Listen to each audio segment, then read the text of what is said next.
Kami sedang di sekolah Sukma Bangsa Kabupaten Pidi dalam rangka yaitu prodi ilmu politik ikut USK.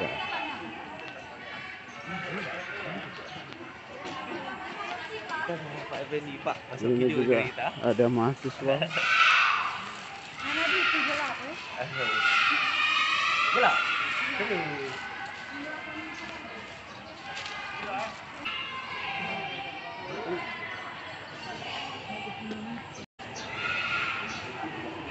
Tim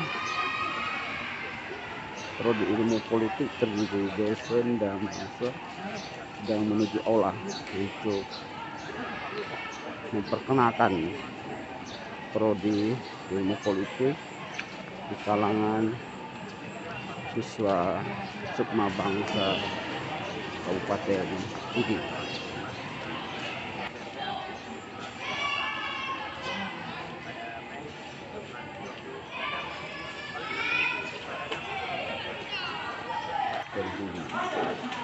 Persiapan untuk menjelaskan terkait dengan program studi ilmu politik di kalangan siswa SMA Sukma Bangsa. Nah, berbicara soal ilmu politik, untuk menghilangkan stigma-stigma negatif itu, maka saya dapatkan dari visi Unsia, terutama dari politik, ingin memberitahukan atau mensosialisasikan kepada adik-adik bahwa berbicara soal politik nggak sesempit itu, ya. Ilmu politik itu luas. Jadi kalau bicara nanti kamu jadi apa, kamu jadi dewan, kuliah di politik, enggak. Karena sampai hari ini, ya, alumni-alumni dari ilmu politik itu tersebar di semua instansi. Gak hanya di instansi politik, tetapi juga di instansi-instansi yang itu lembaga pemerintahan, kemudian ada lembaga-lembaga lainnya yang itu bisa diduduki oleh jabatannya oleh mahasiswa atau alumni dari ilmu politik. Nah, yang menarik sekarang, ya, di kampus kita itu sekarang kalian mungkin sudah pernah mendengar, ya, program terbaru terkait dengan salah satu program yang dicetuskan oleh Bapak Menteri kita, Bapak Nadiem Makarim, terkait dengan kampus merdeka. Pernah dengar nggak? Belum. Nah, belum pernah dengar. Oke, kampus merdeka itu apa sih? Nah, ketika berbicara kampus merdeka, maka kita akan berbicara program-program yang disediakan dalam program kampus merdeka. Artinya diberikan kemerdekaan bagi mahasiswa, bagi dosen, ya, itu diberikan kemerdekaan yang bebas. Nah, ada beberapa program terkait dengan kampus merdeka, itu yaitu misal salah satunya kampus mengajar. Ya, sekarang di masanya kampus merdeka itu kampus mengajar, artinya kampus diberikan fasilitas untuk pemerataan pendidikan di seluruh Indonesia. Ya, keterlibatan mahasiswa dalam membantu memberikan pendidikan dasar kepada siswa-siswa yang mungkin kurang beruntung di daerah. Ya. Kemudian ada program magang. Untuk apa tujuannya? Program magang ini memberikan kesempatan kepada si mahasiswa untuk bisa punya pengalaman yang unik, punya pengalaman yang baik. Ketika dia lulus, maka dia siap bekerja. Ya, ketika dia lulus nanti, dia siap untuk bekerja. Artinya ada skill yang dibawa pulang melalui magang ini. Nah, kemudian ada juga pertukaran mahasiswa merdeka. Ini pertukaran mahasiswa lintas universitas, ya, dan lintas budaya. Tujuannya apa? Salah satu tujuan Bapak Nadiem itu menyangkut dengan mempersatukan atau memperekatkan bangsa. Yang dengan era kampus merdeka, ya, dengan sistem yang dibangun oleh Bapak Nadiem, maka kita dibenarkan kuliah di luar program studi kita. Ya, itu ada beberapa program yang bisa kalian ikuti, baik itu pertukaran antar program studi bahkan ke luar negeri sekalipun. Ya, jadi ketika berbicara ilmu politik nggak sesempit apa yang kita bicarakan yang masyarakat tahu selama ini. Ya, kalau masyarakat tahunya jadi dewan, jadi bupati, ya enggak, karena kan nggak semua orang bisa menempati itu. Kita tahu. Nah, tetapi banyak juga mahasiswa politik, terutama selama ini alumni kita ada di Kedubes, ada yang sekarang bekerja di Duta Besar Indonesia di Inggris. ada salah satu alumni kita. Kemudian juga ada yang bekerja di instansi pemerintah menjadi PNS dan lain sebagainya. Kemudian ada juga yang bekerja di perusahaan-perusahaan nasional. Ya. Tujuannya apa? Kenapa mereka bisa keterima? Ya karena memang basic ilmu politik itu tidak hanya berbicara soal pemilu, ya, tidak menarik ya anak-anak semua ya. Jadi bukan hanya teori, kita juga bisa langsung bekerja ya, ada program. Oke, untuk selanjutnya mungkin untuk memperingkas waktu ya, kita persilahkan beberapa testimoni dari mahasiswa dan juga alumni ya untuk menjelaskan bagaimana sih menariknya kuliah di prodi ilmu politik ya. Tapi saya mulai di politik tahun 2010, kemudian sekarang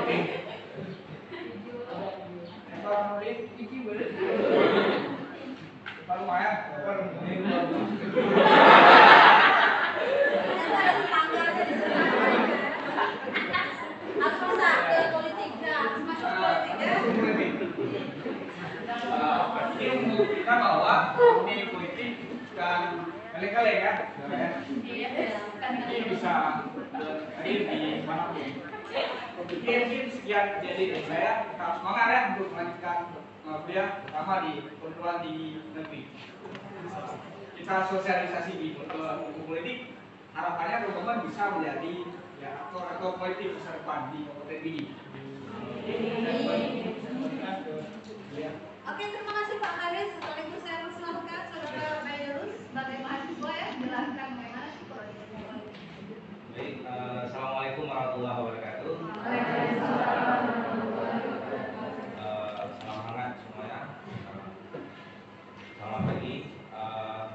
Sudah ada yang kenal kira-kira? Kurang. Atau ada yang tahu pernah lihat itu nggak ada nggak? Oke, berarti kita kenalan ya.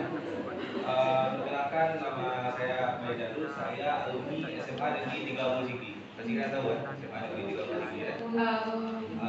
Dan alhamdulillah saya sedang menjalankan semester 5 di Fakultas Ilmu Sosial dan Politik, tentunya di prodi ilmu politik. Jadi saya tinggal di Nasapukan Pidi di Kota Sigli. Alhamdulillah, kalau ditanya bagaimana testimoni, tentunya di sini kenapa saya bisa memilih ilmu politik ini, karena ini ketika saya SMA saya merasa ini passion saya. Di sini melatih leadership ataupun kepemimpinan. Tentunya politik ini sangat luas, tadi dijelaskan sama dosen kami, bukan hanya mengenal tentang teori saja. Yang lebih spesifiknya, saya merasa ketika saya berada di dalam ilmu politik Universitas Syafala, kita bukan membahas pelajaran yang sudah pernah dibahas oleh kakak-kakak lainnya aja. Misalnya di letting 15 bahas itu, di letting 14, tetapi setiap hari itu ada informasi baru yang kita kaji, ada yang kita perdebatkan. Jadi hal-hal baru mengenai apa informasi ataupun yang panas tentang politik kita kaji di situ. Jadi kita istilahnya nggak monoton belajar. Ada perdebatan, itu yang menjadi testimoni saya. Dari SMA saya mungkin tidak berani berdiri di depan, tapi dengan masuk di prodi politik saya diwajibkan, saya berani, saya bisa. Itu mungkin harapan saya mengajak kawan-kawan di sini, karena percayalah kawan-kawan, kalau menurut saya pribadi, kalau kalian tentunya berkuliah hanya mengandalkan pengetahuan yang sudah monoton, itu nggak bakalan memudahkan skill kalian menciptakan lapangan kerja ataupun kalian bergabung dalam komunitas. Tapi apa yang ada dalam diri kalian, maka di sini di ilmu politik inilah. Jadi apapun isu-isu di sini kita bahas.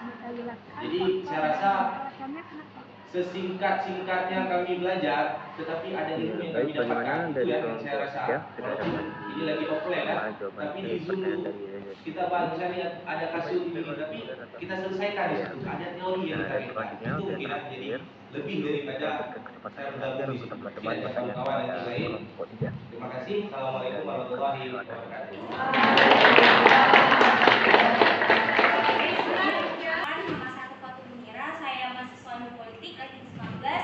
Universitas Syafala. Sebelumnya saya tempat tinggalnya di Lampung. Ada yang dari Lampung? Ada.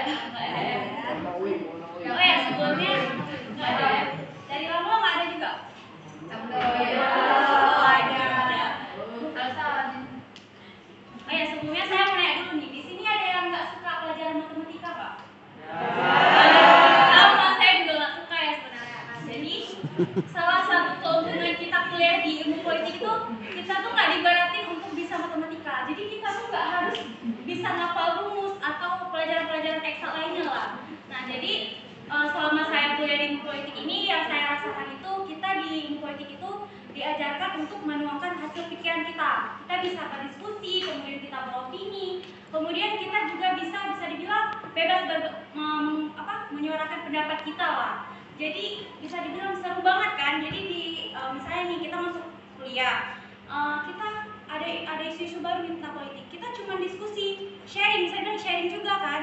Terus saling tukar pikiran sama dosen juga. Gak ada kritikan sama sekali. Dia bisa dibilang bebas kita menyuarakan pendapat kita. Jadi emang seru banget sih sebenarnya kuliah di politik itu, nggak diberatin sama matematika juga kan. Adik-adik nggak suka matematika juga ya, saya juga. Nah jadi buat adik-adik yang bisa dibilang nggak suka matematika, terus nggak suka ngafal-ngafal rumus, terus bisa dibilang suka berdiskusi, suka beropini, bisa nih tahun depan mungkin waktu kuliah bisa pilih ilmu politik. Terima kasih ya sudah mengira ya.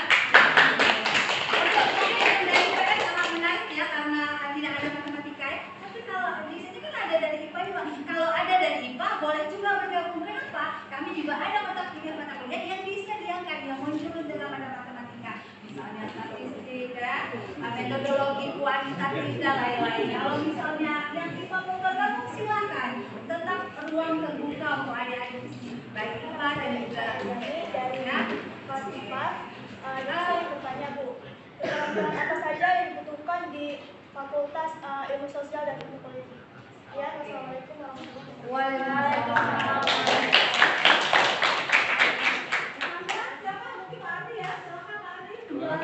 Keterampilan apa yang bisa kita dapat ketika gabung di prodi ilmu politik yang dibutuhkan untuk bergabung ya? Untuk bergabung atau maksudnya setelah lulus dari ilmu politik kita dapat apa? Keterampilan apa yang harus kita dapat, yang harus kita punya kalau kita gabung di ilmu? Oh gitu, bisa juga. Ya, silakan Pak Ardi. Oke, assalamualaikum warahmatullahi wabarakatuh. Waalaikumsalam warahmatullahi wabarakatuh. Oke, tadi Ibu Novi sudah menjelaskan sekilas bahwa ilmu politik itu merupakan salah satu cabang dari ilmu sosial lainnya. Nah, ada ilmu hukum yang mungkin sudah familiar di lingkungan kalian, ada ilmu ekonomi yang biasanya sering menjadi pilihan-pilihan IPS. Nah, Unsia sejak tahun 2007 itu sudah punya cabang ilmu lainnya yang untuk dipelajari, salah satunya ilmu politik. Nah, ilmu politik itu menjadi alternatif selain dari ilmu ekonomi dan ilmu hukum tadi. Nah, biasanya di ilmu politik itu mahasiswa yang memiliki passion tadi ya, kata Bedarus tadi, memiliki jiwa kepemimpinan ataupun dipengaruhi oleh lingkungan keluarga yang memang keluarganya itu aktif di dalam politik. Selain itu juga pemimpin-pemimpin yang sudah mulai bergabung di organisasi siswaan misalnya itu banyak di ilmu politik. Misalnya dia dulu aktif di OSIS, aktif di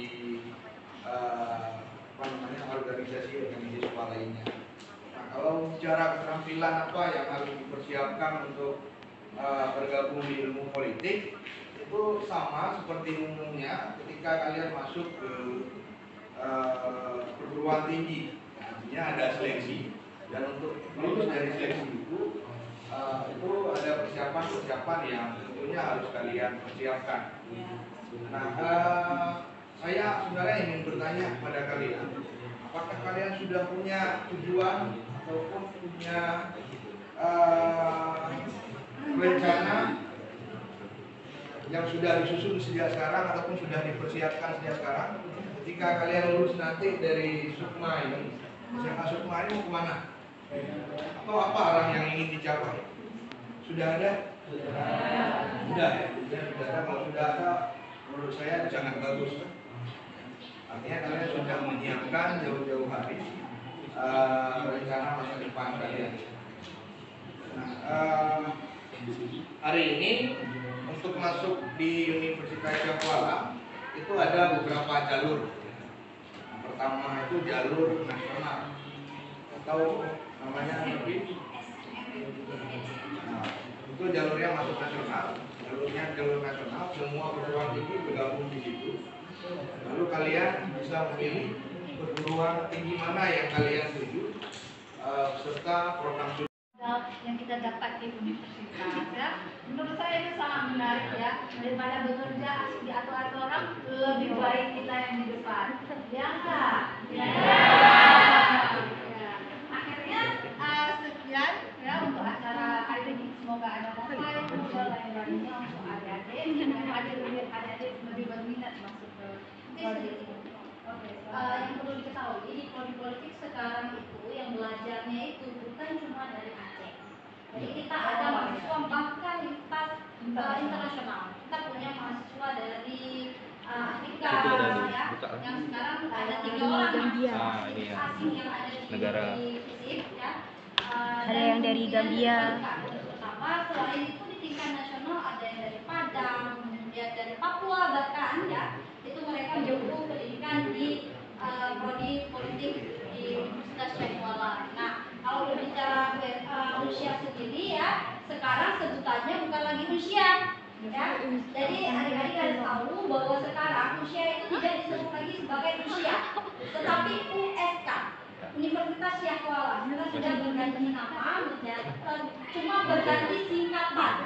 Ya, namanya tetap sama Universitas Syahkuala, tetapi kita hanya berganti singkatannya. Jadi jangan disebut lagi nanti di luar usia. Mau masuk kemana usia? Enggak, kita sudah menjadi USK. Ya, itu mungkin. dari beasiswa. Iya, terkait dengan beasiswa juga sama. Nah, kalau ada adik-adik yang memang nanti memiliki prestasi, ya, atau secara nilai akademiknya itu tinggi, adik-adik bisa mengurus beasiswa. Ada beberapa beasiswa yang bisa kalian akses ya, baik itu dari internal universitas maupun dari eksternal universitas. Nah, internal yang mana sih? Misal ada beasiswa bidik misi bagi mereka yang kurang mampu, yang biaya kuliahnya ditanggung penuh oleh pemerintah. Ya, ini melalui universitas disalurkan. Kemudian ada beasiswa PPA bagi mahasiswa yang berprestasi. Ya, jadi itu diberikan kepada mahasiswa yang berprestasi pada setiap semester